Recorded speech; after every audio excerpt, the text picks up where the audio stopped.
ನಾನು ನಿಲುವಾಗಿಲು ಗ್ರಾಮ ಪಂಚಾಯಿತಿಯ ಅಧ್ಯಕ್ಷರು. ನಾನು MR ಪದ್ಮನಾಭ ಮಾಕಾರ್. ನಮಗೆ ನಿಲುವಾಗಿಲು ಗ್ರಾಮ ಪಂಚಾಯಿತಿಗೆ ನಮ್ಮ ಜನಪ್ರಿಯ ಶಾಸಕರು ಹಾಗೂ ನವೀಕರಿಸಬಹುದಾದ ಇಂಧನ ನಿಗಮ ಮಂಡಳಿಯ ಅಧ್ಯಕ್ಷರು CSR ಫಂಡ್ನಲ್ಲಿ 10 ಲಕ್ಷ ರೂಪಾಯಿ ಅನುದಾನ ಕೊಟ್ಟಿರ್ತಾರೆ. ಈ ಬೇಡಿಕೆಯನ್ನು ನಾವು 1-2 ವರ್ಷಗಳಿಂದ ಇಟ್ಟಿದ್ದು ನಮ್ಮ ಗ್ರಾಮ ಪಂಚಾಯಿತಿಗೆ ಸರ್ಕಾರಿ ಬಿಲ್ಡಿಂಗ್ ಅಂಥೇಳಿ ಕೊಡಲಿಕ್ಕೆ ಸ್ವಲ್ಪ ಕಷ್ಟ ಆಗಿತ್ತು ಅಂತ ಅವರು ತುಂಬ ಬೇಡಿಕೆಯಲ್ಲೂ ಹೇಳಿದರು. 20 ಲಕ್ಷ ಇಟ್ಟು ಅದು ಸಹ ಕ್ಯಾನ್ಸಲ್ ಆಗಿತ್ತು.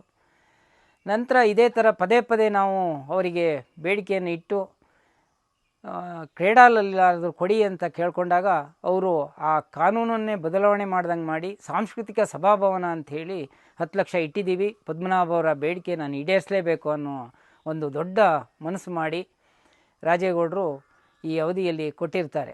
ಆದರೆ ಪತ್ರಿಕೆಯವರು ಹೇಳೋ ಪ್ರಕಾರ ನಿಮಗೆ ಕೊಡಲ್ಲ ಅಂತಲೇ ಹೇಳ್ತಾಯಿದ್ರು.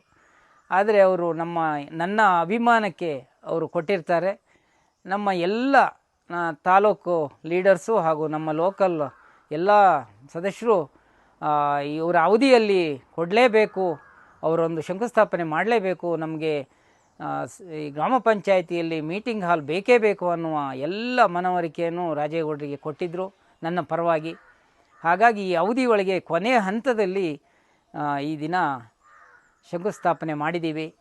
ಅವರಿಗೆ ನಾನು ನಮ್ಮೆಲ್ಲರ ಪರವಾಗಿ ನಮ್ಮ ಗ್ರಾಮ ಪಂಚಾಯಿತಿಯ ಅಭಿವೃದ್ಧಿ ಅಧಿಕಾರಿಗಳು ಇರ್ಬೋದು, ಉಪಾಧ್ಯಕ್ಷರು ಜ್ಯೋತಿ ಸಿಂಕಪ್ಪನವರು ಇರ್ಬೋದು, ಮಾಜಿ ಅಧ್ಯಕ್ಷರು ಹಾಗೂ ಹಾಲಿ ಸದಸ್ಯರಾದ ಮಿತ್ರವರು ಇರ್ಬೋದು, ಉಳಿದ ರೇಖಾ ಹಾಗೂ ಭಾಗ್ಯ ಎಲ್ಲರ ಪರವಾಗಿ ನಾನು ಅವರಿಗೆ ಅಭಿನಂದನೆಗಳನ್ನು ಸಲ್ಲಿಸ್ತಾ ಇದ್ದೀನಿ. ಹಾಗೆ ಈ ನಮ್ಮ ಗ್ರಾಮ ಪಂಚಾಯಿತಿಯಲ್ಲಿ ನಾವು ಅವರಿಗೆ ಒಂದು ಮನವಿ ಕೊಟ್ಟಿದ್ವಿ.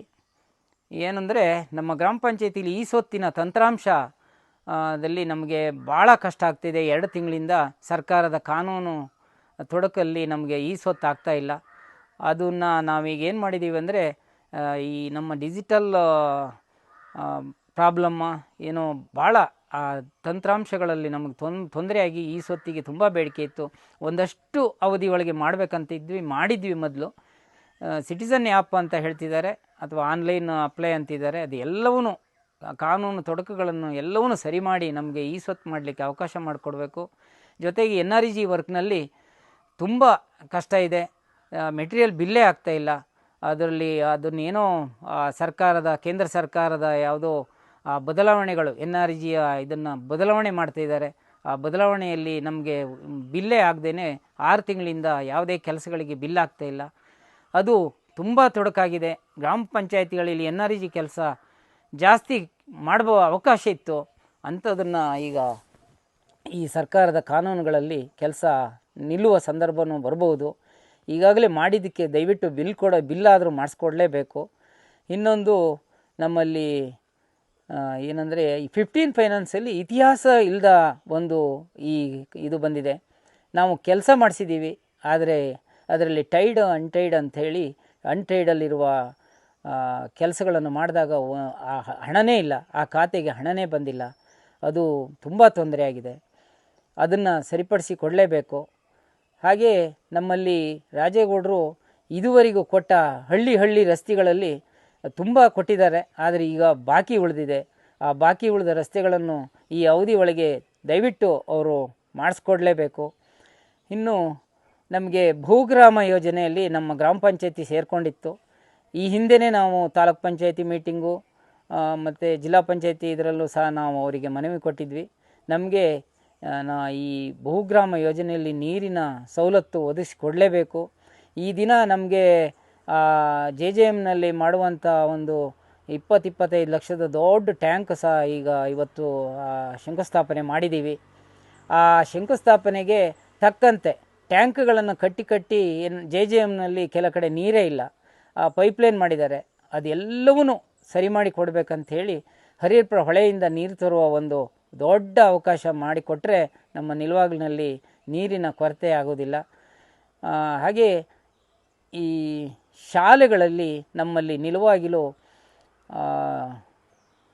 ಆಡಿಟೋರಿಯಂ ಒಂದು ಕೆಲಸ ಅರ್ಧ ಆಗಿದೆ. ನಮ್ಮ ರಾಜೇಗೌಡರು ದೊಡ್ಡ ಮನಸ್ಸು ಮಾಡಿ ಅದಕ್ಕೆ ಒಂದು 5 ಲಕ್ಷ ಬಿಡುಗಡೆ ಮಾಡಲೇಬೇಕು ಅಂತ ನಾವು ಈ ಗ್ರಾಮ ಪಂಚಾಯತಿ ವ್ಯಾಪ್ತಿಯ ನಮ್ಮ ಬೇಡಿಕೆಯನ್ನು ಅವ್ರ ಮುಂದೆ ಇಡ್ತಾ ಇದ್ದೀವಿ. ಹಾಗೆ ನಮ್ಮ ನಿಲುವಾಗಲು ಮಾದರಿ ಹಿರಿಯ ಪ್ರಾಥಮಿಕ ಶಾಲೆಯಲ್ಲೂ ಸಹ ನಮಗೆ ಮಕ್ಕಳ ಸಂಖ್ಯೆ ತುಂಬ ಜಾಸ್ತಿ ಇದೆ. ಅದೊಂದು ಸಂತೋಷ ಪಡೋ ವಿಚಾರ. ಹಾಗಾಗಿ ಆ ವಿಚಾರದಲ್ಲಿ ಅವರಿಗೆ ಒಂದು ಕೊಠಡಿ ಬಾಕಿ ಇದೆ. ಇನ್ನೂ ಒಂದು ಕೊಠಡಿ ಬೇಕಾಗುತ್ತೆ. ಮಕ್ಕಳ ಸಂಖ್ಯೆ ಜಾಸ್ತಿ ಇರೋದ್ರಿಂದ ಒಂದು ನಮ್ಮಲ್ಲಿ ಇತಿಹಾಸ ಅನ್ಬೋದು. ಈ ಮಕ್ಕಳ ಸಂಖ್ಯೆ ಒಂದು ಸರ್ಕಾರಿ ಶಾಲೆಯಲ್ಲಿ ಇಷ್ಟು ಜನ ಇದ್ದಾರೆ ಅಂದರೆ ಅವರಿಗೆ ಸ್ಕೂಲು ನಡೆಸುವ ಒಂದು ಜವಾಬ್ದಾರಿ ಚೆನ್ನಾಗಿದೆ.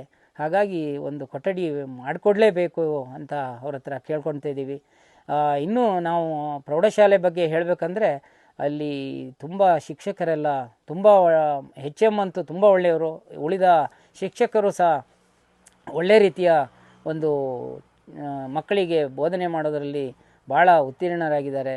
ಅವರಿಗೆ ನಾವು ಏನಂದರೆ 100% ರಿಸಲ್ಟು 2 ವರ್ಷದಿಂದ ಸತತ ಬಂದಿದೆ ಅಂದರೆ ನಾವು ಅವ್ರ ಬಗ್ಗೆ ಅಪ್ರಿಷಿಯೇಟ್ ಪಡ್ತಾ ನಾವು ಸಹ HMಗೆ ಅವರೆಲ್ಲರ ಪರವಾಗಿ ಶಾಲೆ ಪರವಾಗಿ ಒಂದು ಸನ್ಮಾನ ಸಹ ನಾವು ಗ್ರಾಮ ಪಂಚಾಯತಿಯಲ್ಲಿ ಇಟ್ಕೊಂಡಿದ್ವಿ.